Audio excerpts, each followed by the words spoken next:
కూడా ఏం చెప్పటం లేదు. మా పరిస్థితి ఏంది? మా బండి పరిస్థితి ఏంది అసలు చెప్పండి. మా బండి పరిస్థితి ఏంది? సార్ వాళ్ళు కూడా ఉండాలి కదా పోలీస్ స్టేషన్. ఇప్పుడు దాకా ఏం చెప్పారు మీరు?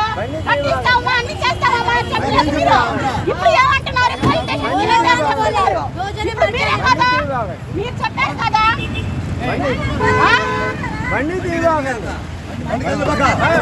దేనికి దిగబడకూడదు సార్. మీరు మీ మాట వింటలేదు కదా, దిగేయండి. మీకు ఎందుకు అవును ఎందుకంటే ఇప్పుడు మీ మాట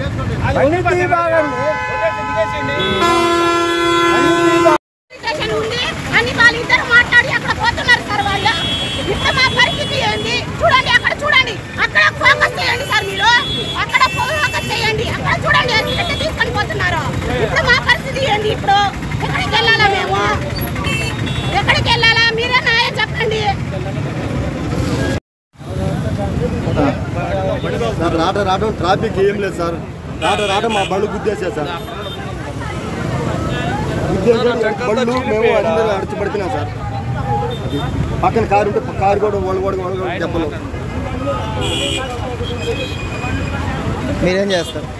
మా పనసకాయలు అందరు సపోర్ట్ సార్. ఇద్దరము పక్కనే ఉన్నాం. అదే సోడి అదే కదండి. ఏం జరిగింది చెప్పండి.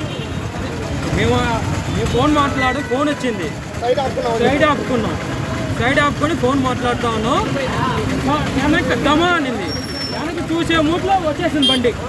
ఈ బండి కారు రెండు గుద్దుకుంటా వచ్చేసి అదే ఈ బండి వచ్చి నా బైకులు తగిలేసినాయి. 2 బైకులకి మేము పడిపోయినాం. ఇంతే సార్. ఆయన ఏమైనా తాగేస్తున్నాడా డ్రైవర్? తాగేస్తున్నాడు, ఫుల్గా డ్రింక్ చేస్తున్నాడు. ఏం అడిగితే నైట్ ఇతర లేదంట, అందుకోసం గుద్దేశం అంటున్నాడు. నాకు మేము ముందు చూడలేదు, వెనక్కి చూసేటప్పటికి ఆ బండి నెట్టుల బండ్లు కొట్టుకొని మా బండిని కొట్టింది. మా బండిలో నేను మా భార్య ఉన్నాము. మేము పక్కన మా బావాది భార్య కొడుకున్నారు. వాళ్ళు కింద పడ్డాకు, మేము కింద పడ్డాం. మా భార్యకి అయినట్టు కూర్చొని దెబ్బతింది, హాస్పిటల్ వెళ్ళింది. మనం ఏం మాట్లాడినా కానీ ఇంకోలాగా ఉంటుంది అది. చెప్పి ఏం జరిగింది చెప్పండి సార్. నాకు అక్కడి నుంచి యూ టర్న్ చేసుకుని వచ్చి ఈ 2 బండ్లు గుద్ది మా ఫ్యామిలీ మీద గుద్దాడు వచ్చి. ఆ 2 బండ్లు మాకు దేవుళ్ళు అనుకోవాలి. అవి లేకపోతే మా ఫ్యామిలీ చాలా ఇబ్బంది పడుతూ ఉండేది. వాడిని కొట్టకుండా ఇంతసేపు అందరూ వాడిని పట్టుకొని ఎంత కాడి సేవ్ చేయాలన్నా చూస్తున్నారు, కానీ ఎవరు కూడా వాడిని ఇది చేయాలని అనుకోవడం వల్ల వాడు ఇంత చేసి కూడా వాడు సైలెంట్గా తిరుగుతూనే ఉన్నాడు. వాడు ఇంత దర్జాగా తిరుగుతారు, వాడిని దర్జాగా బండి ఎక్కుపోయారు ఇప్పుడు అందరూ. వాడు ఇంత చేసి వెళ్ళిన తర్వాత అలాంటి వాడు మనం ఎంకరేజ్ చేస్తాం.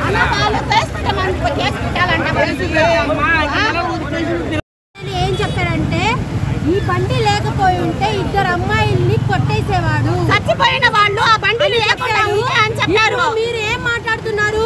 చిన్నగా వెళ్ళారు ఆ మూలకెళ్ళి ఏందో మాట్లాడుకున్నారు. ఇప్పుడేమో ప్లేట్ మార్చేస్తున్నారు, మాట్లాడుతున్నారు. డబ్బులు ఇచ్చేసారా? ఏమి ఇచ్చేసారు? డబ్బులు ప్రాణాలు పోతే కానీ మీకు డబ్బులు అవసరమా? ఆ పేదవాళ్ళు ఉండే వాళ్ళం కాదు, మీలాగా కాళ్ళు తిరిగే వాళ్ళం కాదు. మేము ఎండలో వానలో చేసేవాడు మా బాబాయ్. మీరు ఏదైనా న్యాయం చేయకపోతే ఏమవుతుంది?